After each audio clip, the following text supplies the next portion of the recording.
I needed something more than my ability at my job to provide for me and my family. I wanted God on my side, basically.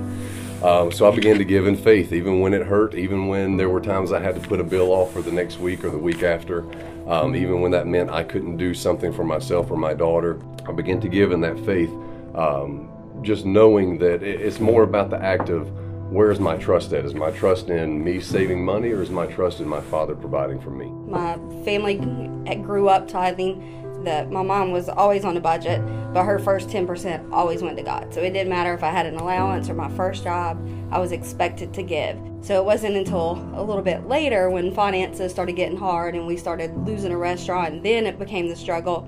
Okay, now I'm either tithing or I'm paying a bill, or my kids are going to public school instead of private school, or I'm tithing. So that's when it actually became a challenge for us, was a little bit later in life. When Candy and I met, she was already tithing. I kind of just took after her lead, you know what I mean? And we had some really tight times. We started losing the restaurant and everything, and we just kept the faith and kept on doing it.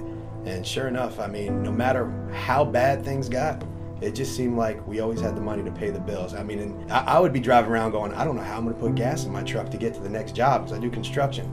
And it was always there. It was always there. It wasn't until I started giving that I started seeing like the promises that God gives you and the blessings that you see from it.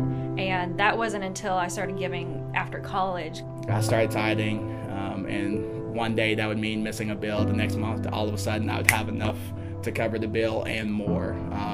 And it wasn't the fact that I was working more, it was just the fact that just randomly I would get a check here and there from just some other opportunity that I had taken, or maybe there was a little bit of cash that I didn't spend that month, so all of a sudden I just had it and I could pay a bill.